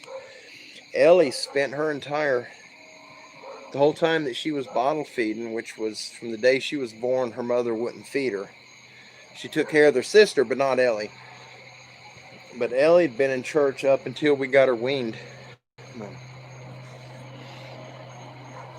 But if are any of you guys having problems with the notifications? I know a few of y'all have reached out to me on email to let me know the notifications were not coming through from YouTube. I've probably received emails from between 10 and 12 different people that they're not receiving the notifications. If you're having problems with them, what I'll do when we go to that place in Malone, I'll post a heads up video a day or two in advance to where you guys will know to kind of keep an eye out for it. And we're going to try to do a live stream when we're over there. I don't know what we're going to find, but there's been a lot of reported sightings over there. And that area is probably 7 or 8 miles from the area where I had my bad encounter and where Mr. D and his family have seen so many. They've had a lot of sightings and encounters, and so we're going to be really close to that spot. And there's a good chance we're going to we'll probably hear something. If we don't see it, I'm sure we're going to hear them weird grunting, hoarse, whinny sounds, and that banging on the trees. But guys, I'm fixing to button this up. I'm starting to get gnats are going up in my nose now, so I guess I got something in there. My nose ain't running, but I keep getting bugs in it. But I'm going to try to do another live stream when Jeff gets here. I want to take you guys to one of the areas that I've done a lot of my filming in.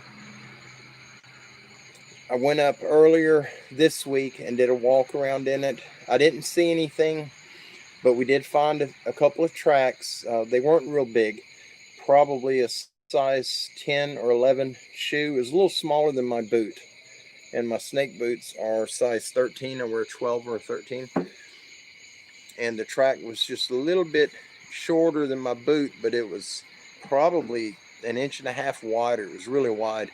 And then we found a small track that looked like maybe a size 6, 5 or 6, like a little kid.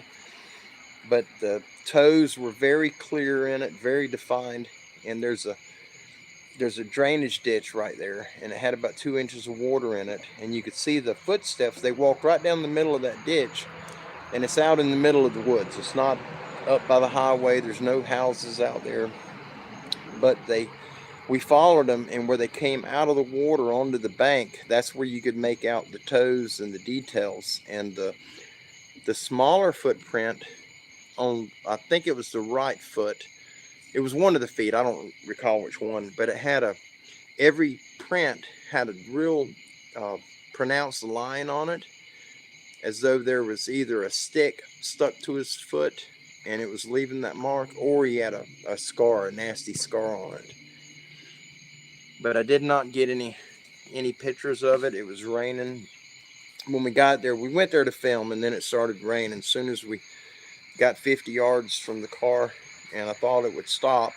It wasn't really dark outside, but I figured the rain would stop. We'd get back in there and get some good footage filmed, but that didn't happen. It rained all day. We heard several different I don't know what you call the sound. It's almost like an owl, like a hoot sound, but it was really long and drawn out. And then right at the end of it, it would skyrocket, really high pitched. We heard that several times, and I think twice we heard the banging on the trees. You gonna lay down, Hope? Hey, baby, you gonna lay down?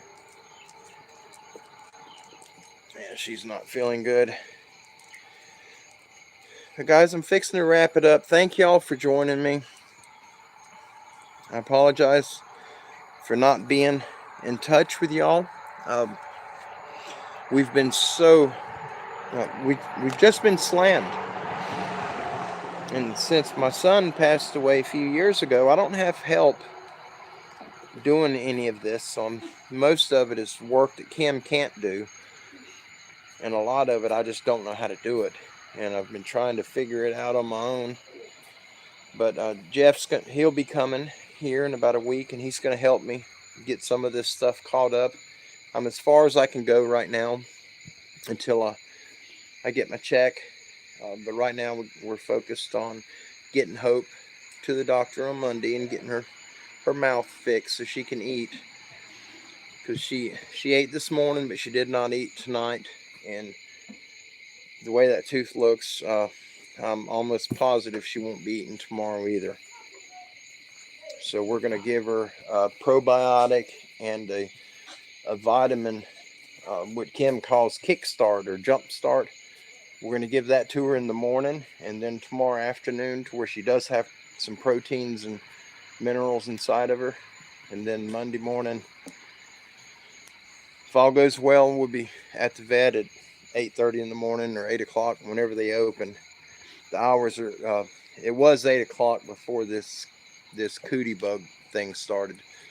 I'm not sure what it is now, but we'll be there when they open. We're going to have her up at the vet. But thank you all. I can't say it enough. I'm absolutely grateful for you guys that help out. Thank you tremendously. And I mean it when I say this, that I love each and every one of you. You guys are what makes the channel what it is. And our channel has been praised, and the channel consists of you all. You know, my only part in the channel is posting videos. But the content, where people are learning and learning how to get over their encounter that they're suffering with, and how they're learning how to deal with these creatures, are from the comments. And that's the most important part of any channel. And I can't thank you enough. You guys have made it what it is, and I owe it all to you. But God bless each and every one of you. You guys be safe, and anytime if you need something that I can help you with, email me. My email is standinggoatsrescue@outlook.com, and I'll share my contact information with you through email. I won't put it on the channel for obvious reasons, but just reach out to me if you need to talk, or if anything's going on, if I can help you in any way. If you just need a prayer, if you need anything, call me. Email me, and I'll respond back to you. I do check my emails regularly. I get a lot of, I think it's what people call bot people. I get some really just childish, they're not encounters, they're made up stuff. But I get a lot of childish things that people are wanting me to put on the channel, and I'm just not going to do it. It's things that you know without a doubt that don't happen. They've never been recorded to happen. If they did happen, I'm not going to put anything on the channel about somebody having intercourse with Bigfoots. It's not going to happen. So if y'all do have an encounter like that, please don't send that one to me. I'm not going to put it up. We have a lot of families and children, and mostly Christian folks, that watch our videos and listen to what we have on the channel, and I don't want to expose them people to that kind of thing, and I don't want to be exposed to it. But outside of that, if I can do anything at all for you, please email me. I'll give you my contact information, how you can get in touch with me. If you guys have any old towels or blankets, what they'll be used for is when we have goats that are bleeding. If we have goats that have to stay indoors in the kennels, then we'll be using it as bedding. We do not throw them out when we use them as bedding. Normally we can wash them about 5 times, but we have to wash them so aggressively with such a heavy load of detergents, that the hypoallergenic detergent, that it does eat the material up. So after about 4 or 5 times, it's useless. But if you have anything like that, and your plans were to throw it out, please contact me, because we could absolutely use it for these guys. We go through quite a bit. The hand towels, the ones like a kitchen towel, we probably go through, I would guess, around 150 of those a year. And then what we normally use for the goats for the bedding is the moving blankets. At Harbor Freight, we get the ones that they have, and you can pick them up for a couple of bucks, or that's what we do, and we'll use a coupon with them. And sometimes the coupon, if you buy anything at all from Harbor Freight, you can get one of the moving blankets for free. And anytime I get a coupon for that, we'll go to Harbor Freight and I'll buy blades for my little carpenter razor knife, or I'll buy something that we need, and then we'll use the coupon to get more blankets, or the little fleece, the microfiber cloths. We use all of that. A lot of physical material that we use for the goats, but blankets and bandaging materials are that's probably priority. That's what we use the most of. Let me ask him what the name. I'll never remember the name of that material. Hey, baby. What's the name of that bandaging material we use? Okay, thank you. All right, guys. Sorry. The bandaging is called Coflex. I think she said Coflex. You don't need tape or pins or clips or anything. You wrap it around the animal, his body, his leg, wherever you need to put it, and it sticks on itself. But on the goats, if you put it on a goat in a few hours time, it is nasty. It's got feces and urine on it and dirt, and so we have to change them frequently. And on a typical knee injury where they've got a nasty cut, we've got a powder called Wonder Dust, and we fill the wound with Wonder Dust, and it's an amazing healing agent. And we'll wrap it with a Coflex. And normally on a deep knee injury, we'll go through a roll a day for about 3 days for that one animal. We haven't had any injuries in 3 weeks, none that needed that Coflex material. But that type of stuff, if y'all have any laying around, as long as it hasn't been used, we can absolutely use it for these guys. Y'all want to go in, ain't you? I think they're ready to go in and get their treats. You get it in just a minute, baby. I'm sure there's stuff that I'm forgetting to mention, but if it is, I'll write it down. And on our next live stream, which will be coming up soon, or the next video, I'll mention it in the video for you. If you have anything that you're unsure if we can use it for the goats, please email me and I will let you know. And if it's items that if you're too far that I can't meet you to pick it up, just let me know what the cost is to ship it, and we'll cover the cost on it. But guys, thank you so much. I don't know what's going on with the live stream. It just had some type of goofy glitch. But y'all have a wonderful evening. God bless each and every one of you. And thank you so much for everything that you guys do to help us. I can't say it enough. Y'all have blessed us tremendously, and it's because of you that we're able to continue to do this. So thank you. So until next time, you guys, y'all be safe. Have a wonderful evening, wonderful afternoon, and a phenomenal weekend. And anything comes up, email me, standinggoatsrescue@outlook.com, and I will respond. Before the day's over, I will reply to you. I do check them often. Y'all have a good evening. Thank you again, and until next time, be safe.